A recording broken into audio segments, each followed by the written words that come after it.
తాకట్టులో ఉన్న బంగారాన్ని విడిపించి ఆ రోజు ఆన్లైన్ ధరకే కొంటుంది కొమ్మూరి గోల్డ్. నమస్కారం, వెల్కమ్ టు సుమన్ టీవీ. నేను గీతాంజలి. ప్రస్తుతం మనతో పాటు శివరుద్ర సాధువు గురువు గారు ఉన్నారు. వారితో మాట్లాడతాం. గురుగారు నమస్కారం అండి. నమస్కారం అమ్మా. గుప్త నవరాత్రులు భాగంగా వారాహి నవరాత్రులు సాధారణంగా మొత్తం సంవత్సరంలో చూసుకుంటే కనుక 4 నవరాత్రులు విశేషంగా ఉంటాయి. అందులో ఎక్కువగా అందరూ చేసుకునేది ఆశ్వయుజ మాసంలో వచ్చేటువంటి దేవి శరణ్ నవరాత్రులు. అయితే ఈ మధ్య కాలంలో చూస్తున్నాం కదండి, అంటే ఒక సంవత్సరం 2 ఏళ్ల నుంచి వారాహి నవరాత్రులు జరపడం ఇవన్నీ చూస్తూ ఉన్నాము. అమ్మవారి ఆరాధన చేయటము, అమ్మవారిని అందరూ ఆరాధించుకోవచ్చు, ఈ విధంగా పూజలు చేయొచ్చు అని చెప్తూ ఉన్నారు. కానీ కొంతమంది వాదన అయితే గుప్త నవరాత్రులవి అందరూ ఆచరించవద్దు అని. కొంతమంది ఏమో అమ్మ ఎవరికైనా అమ్మే, ఎలా పిలిచినా పలుకుతుంది, ఉగ్రరూపం ఏం కాదు, అమ్మను సాత్వికంగా కూడా మనం పూజించుకోవచ్చు అని చెప్తూ ఉన్నారు. అసలు ఎవరు వారాహి అమ్మవారంటే అందరూ పూజించవచ్చా? ఈ నవరాత్రులు అందరూ చేసుకోవచ్చా? చేసుకోవచ్చు అంటే గనక ఏ విధంగా ఆచరించాలో వివరించండి. వివరణ అంటే గుప్త అనడం అనేది ఎందుకు వచ్చిందన్న విషయం తెలుసుకోవాలి. మొదట వారాహి అమ్మవారి విషయంలోకి మళ్ళీ వస్తాం. గుప్త అంటే అమ్మ మీరు అన్నట్టుగా అందరికీ తెలిసిందే, ఇట్ ఈజ్ అ సీక్రెట్ వే, అంటే కొంచెం సీక్రెట్గా మెయింటైన్ చేయాలని. నవరాత్రులు అంటే 9 రోజులే. ఇప్పుడు మనకు 26 నుంచి జూలై 4 వరకు చేస్తూ ఉన్నారు చాలామంది గురువులు, పీఠాధిపతులు, మఠాధిపతులు. వాళ్ళ మఠాల్లో కొన్ని కార్యక్రమ నిమిత్తం కొన్ని ఏర్పాట్లు చేసి ఉంచారు. రక్తబీజుడు అనే ఒక రాక్షసుడు మాటలో స్పష్టత గమనించాల్సిన సమయం ఏంటంటే రక్త బీజుడు అంటే బీజం అంటే సీడ్, ఒక విత్తనం లాగా, రక్తంతో ఉన్న ఒక విత్తనం అని అర్థం. మనం స్పష్టత తీసుకుంటే రక్తబీజుడు అనే ఒక రాక్షసుడి వరం ఎలా ఉంటుందంటమ్మా, పరమశివుడి దగ్గర నుంచి ఆయన్ని ఎవరు చంపినా ఆయన రక్తం కింద పడితే మళ్ళీ లేస్తాడు. అంటే రక్తబీజం అంటే పుడుతూనే ఉంటూ ఉంటాడు. అలా దేవాది దేవతలు అందరూ ఇబ్బంది పెడుతూ ఉంటున్న సమయంలో ఈయన గారు అందరూ కలిసి జగన్మాత దగ్గరికి వచ్చి అడుగుతారు. మళ్ళీ మా అమ్మాయి పార్వతీమాత వచ్చి అడిగితే ఈయన గారిని చంపడానికని ఒక వ్యూహం చరిత్రలో మహిషాసుర విషయంలో ఉంది. 9 యొక్క వివరణలో అమ్మ ఏం చేస్తుందంటే దుర్గా రూపాన్ని తీసుకొని వచ్చేసి రక్తబీజుడిని ఖండఖండలుగా నరికిస్తుంటుంది. అలా నరికిన తర్వాత ఏమైంది, ఆయన గారు కింద పడ్డం లేవడం.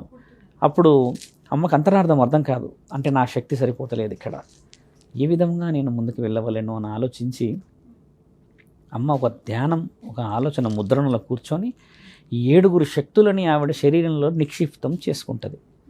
ఈ 7 శక్తులలో చాముండి ఆఖరి రూపం, సప్తమాతృకలు. 6వ రూపం వచ్చి వారాహి మాత, తర్వాత వచ్చేసి కౌమారి, తర్వాత వచ్చేసి బ్రాహ్మణి, దుర్గామాత. ఈ విధంగా అమ్మ రూపాలు తీసుకున్న తర్వాత ఒకసారి అమ్మకి ఒక శక్తి అనేది శరీరంలోకి రావడం చేత సంహారానికి బయలుదేరుతారు. సంహారానికి బయలుదేరిన తర్వాత ఒక్కొక్క రూపంతో అమ్మ చాముండి రూపంతో అందరినీ ఆయన్ని సంహరిస్తూ ఉన్న తరుణంలో ఒక్కొక్క దేవతలు ఈ సప్తమాతృకల్ని, అంటే సప్త దేవతలను ఎందుకు సృష్టిస్తుందంటే అమ్మ ఈయన గారి రక్తాన్ని బంధించాలి, శరీరాన్ని బంధించాలి, వీడి మంత్ర ఉచ్చరణ ఆయుధాలను బంధించాలని ఈ సప్తమాతృలకి ఇచ్చిన హెచ్చరిక ఏంటంటే మీరు యాంత్రిక, మాంత్రిక, తాంత్రిక విద్యలతో ఆయనని బంధించాలి, అంటే శక్తులతో, యంత్రం, తంత్రం, మంత్రం. నేనేమో వధిస్తుంటా, మీరు యాంత్రికంగా మాట్లాడుతూ ఉండాలి, మీరు మాంత్రికంగా మాట్లాడుతూ ఉండాలంటే 4 విధాలుగా అడ్డుకోవడం అన్నమాట. ఇలా ఉంటే ఈ యంత్ర, మంత్ర, తంత్ర చేస్తున్న తరుణంలో వారాహి రూపం ఎవరైతే ఉంటారమ్మా ఆ తల్లి ఈయన కింద పడిన రక్తాన్ని నాలిక ద్వారా జుర్రుకుంటుంటుంది.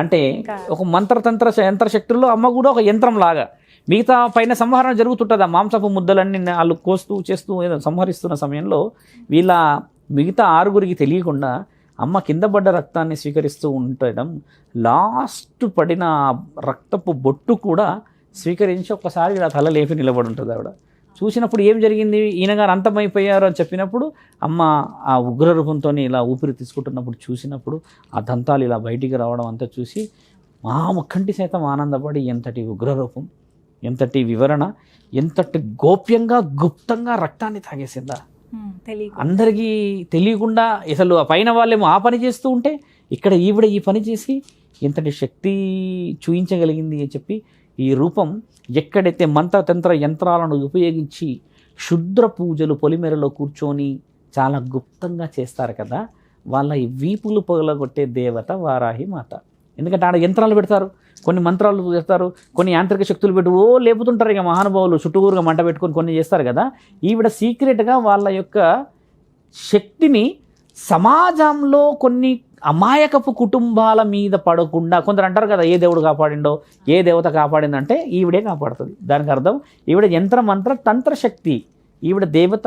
అందుకని భయానకమైన పరిస్థితుల్లో కూడా క్షుద్ర పూజలు చేసే మహానుభావులు కూడా ఈవిడ పట్టమే పెట్టి పూజిస్తుంటారు. మీరు గమనించండి. ఎందుకంటే ఈమె గుప్తంగా సీక్రెట్లలో వీళ్ళకి కావాల్సిన వరాలు ఇచ్చేసి పని చేస్తుందని కొంచెం నమ్మకంతో ఉండడం చేత వాళ్ళ వీపులు ఈవిడే పొలగొడుతుంది అనేది శాస్త్రంలో వివరించబడింది.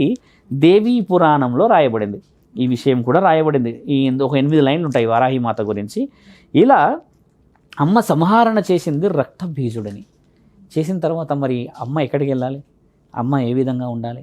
అమ్మ పుట్టింది ఎవరి నుంచి? పార్వతీమాత రూపం నుంచి. కాబట్టి తండ్రి ఉన్మత భైరవుడు అన్న రూపాన్ని తీసి వారాహిమాతని దగ్గరికి తీసుకుంటాడు. అమ్మ యొక్క భర్త ఉన్మత భైరవుడు శివుడు. వారాహమూర్తి విష్ణు మహానీయుడు కాదు. ప్రేక్షకులకు చెప్పండి, అలా తప్పులో ఉన్నాము. లక్ష్మీ స్వరూపం అని విష్ణు మహానీయుని కొలవడం మన పొరపాటే, కానీ అమ్మ లక్ష్మీ స్వరూపం కాదు. అమ్మ వచ్చేసి పార్వతీ స్వరూపము. అందులో ఇప్పుడు 7 శక్తుల పేర్లు మేము చెప్పాము. చాముండి అవతారం నుంచి వచ్చింది. వారాహి 6వ రూపం కాబట్టి కౌమారి. ఇలా ఉండడం చేత అమ్మ యొక్క భర్త ఉన్మత భైరవుడు. భైరవుడు అనంటే పరమశివుడే. కాబట్టి అమ్మ రూపానికి అర్థం పరమార్థం ఇచ్చిన మహాక్షేత్రం కాశీక్షేత్రములో 16 అడుగుల రూపంతో ఉంటుంది అమ్మ. పాతాళ కాశీ అంటారు అది. అక్కడ అమ్మ నించొనున్న ఆ రూపం 4 చేతులతో ఉంటుంది తల్లి. అక్కడ అమ్మని దర్శించుకోవడానికి నేరుగా అనుమతి లేదు. 2 రంధ్రాలు ఉంటాయి. మీరు ఆ రంధ్రాల నుంచి చూడాలి వెళ్ళి. ఎందుకయ్యా అని ఒక 2 భార్యాభర్తలు వచ్చారు. వచ్చి ఏం చేశారంట, లేదు మాకు అమ్మ అంటే చాలా ఇష్టం అంటే పంతులు వాళ్ళు వీళ్ళు అన్నారంట, అలా వెళ్ళడానికి అర్హత లేదు స్వామి. అమ్మ ఉగ్ర రూపంలో, ఆమె ఎప్పుడూ కోపంలోనే ఉంటుంది, మీరు అలా వెళ్ళడం తప్పు కదా అని అన్నప్పుడు, లేదు మాకు ఇష్టం అని లోపలికి వెళ్తే ఒక 10 నిమిషాలకైనా ఒక గంటకైనా బయటికి రాకపోవడం చేత వీళ్ళు లోపలికి వెళ్ళి చూస్తే అమ్మ పాదాల దగ్గర రక్తం గొక్కుకొని చనిపోయి ఉన్నారంట. ఇది రాయబడి ఉన్నది, మీరు గూగుల్ సెర్చ్ చేయొచ్చు. అందులో ఉన్నది, చనిపోయారు వాళ్ళిద్దరు.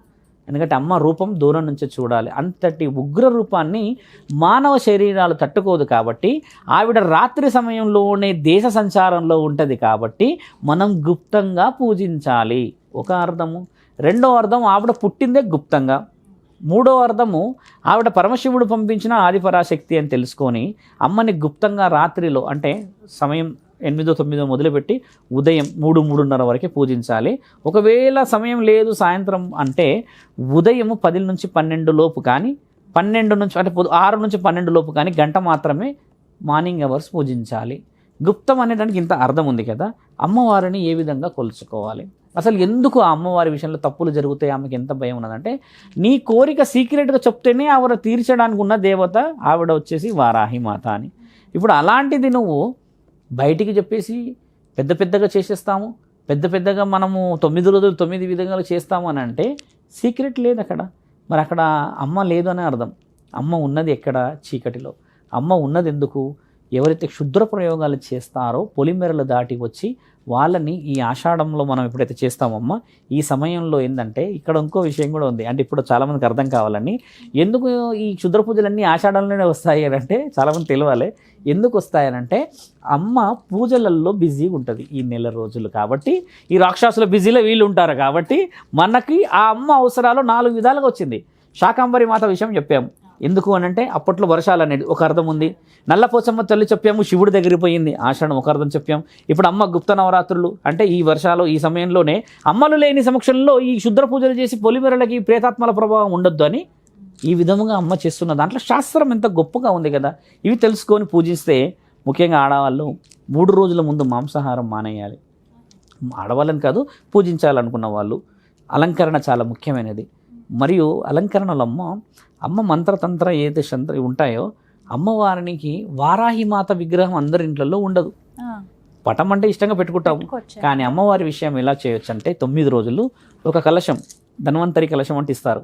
ఆ కలశంలో సగం వరకు బియ్యం పోసి, ఆ తర్వాత పసుపు బాగా పోసి, తర్వాత కుంకుమ పోసి, తర్వాత గంధము పోసి, అష్టసుగంధాలు అంటే బహుశా చాలామందికి తెలియకపోవచ్చును. అష్టసుగంధాలు వనమూలికలు. ఇప్పుడు అష్టసుగంధాలు అంటే మీకు తెలుసు మళ్ళీ, కానీ మిమ్మల్ని అడిగితే చెప్పరు. అష్టసుగంధాలు అంటే ఏంటంటే మీరు మటన్లో చికెన్లో వేసే మసాలాలు.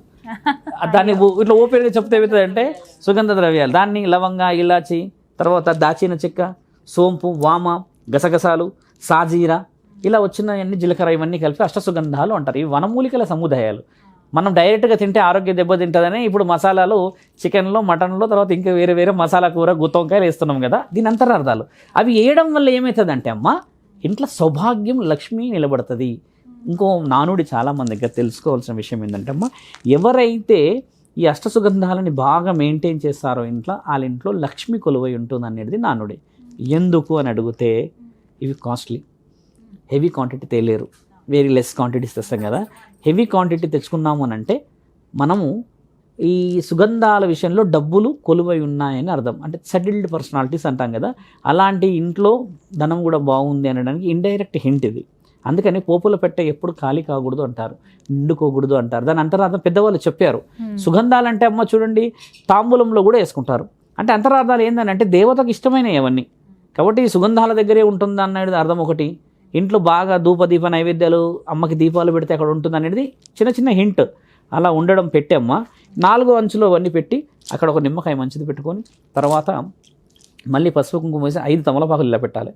ఇలా పెట్టేసి ఒక కొబ్బరికాయ తీసి పెట్టి, అక్కడ ముఖ్యంగా చేయాల్సింది పుష్పాలతో మనం మంత్ర ఉచ్చారణ చేసుకోవాలి. దాని మీద వేయడం ఇలాగా, ఇలా వేసి పువ్వులు 5 రకాలు తెచ్చుకో, 10 రకాలు తెచ్చుకోమేనమ్మా, పసుపు కుంకుమ మంచి క్వాంటిటీలు పెట్టుకొని మీరు పలికే మంత్రం అదే.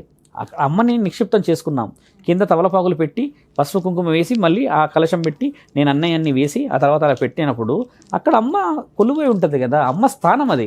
అలా చేయడం, మంత్ర ఉచ్చారణ చేసిన తర్వాత ఈ 9వ రోజు అయిపోయిన తర్వాత అమ్మది అది కలశం కదిలించి అందులో ఉన్న విషయమే చాలా గొప్పగా మనం చాలామందికి తెలియాల్సిన విషయం.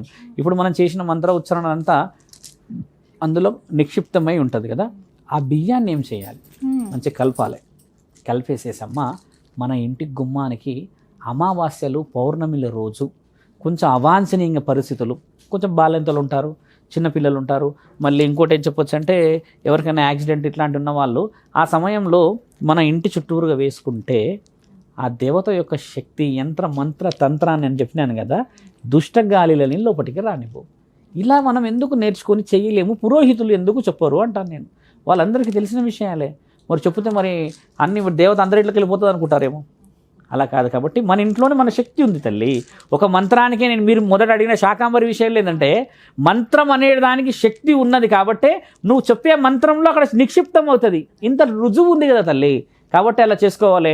చితిపై కాలిన ఆ భస్మం తీసుకెళ్లి శివుడి యొక్క లింగం మీద వేసేసి దాన్ని విభూది అనుకున్న మనము అష్టసుగంధాలతో 27 నక్షత్ర జాతులతో కలిపిన మహాహోమంలో ఉన్న బూడిద పెట్టుకోము. గమనించండి, చితిపై గాలినది వచ్చేసి శివుడి మీద పడగానే విభూది అయిపోయింది.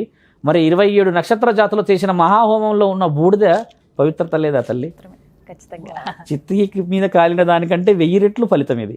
కాబట్టి హోమంలో ఉన్న బూడిద పాడేయకూడదమ్మా. అందరి ఇంటి గుమ్మాల ముందు వేసుకోవాలి కొద్ది కొద్దిగా. అప్పుడు మన రక్ష ఎక్కడి నుంచి వస్తాయి స్వామి అని అంటే, మరి రక్షలు అనేవి పూర్వం నుంచి వచ్చాయి ఇవన్నీ. అంతెందుకు తల్లి, ఇప్పటికీ కొన్ని సినిమాల్లో ఇట్లా ఒక ఎంట్రీలో పూసేసి రౌండ్ వేసేస్తే అది దాటి రాక్షసి రాదు చూడండి. మరి ఎక్కడి నుంచి దేవుడు ఆపాడు దాన్ని? ఆ పురోహితుడే కదా ఆపుతాడు. అక్కడ ఒక హోమం చేసిన తర్వాతనే ఆపుతాడు. ఇంత మన శాస్త్రీయత దాగుంది. కాబట్టి అమ్మవారి ఆశీర్వాదం అందరి ఇంట్లో ఉండాలి. నా తల్లి ఎప్పటికీ ఎవరిని కూడా వదిలిపెట్టదు, ఏదో ఒక రూపంలో అయితే వస్తూనే ఉంది. కాబట్టి ఏంటంటే వారాహిమాత యొక్క రూపం అందరి ఇంట్లోకి నిజంగా రావాలి. చాలా చాలా గుప్తంగా చేసుకున్న అందరి నిజ స్వరూపాలతో అమ్మ నిజమైన సౌభాగ్యాన్ని అప్పచెప్పాలి. ప్రతి ఆడబిడ్డ, ప్రతి కుటుంబం బాగుండాలి. ఈసారన్నా ఆ గుప్త నవరాత్రుల విషయంలో అమ్మున్నదని రుజువు చేయాలని ప్రేక్షకులందరికీ వారాహిమాత పండగ శుభాకాంక్షలు తల్లి. ధన్యవాదాలు గురుగారు, చాలా చక్కగా వివరించారు. నమస్కారం.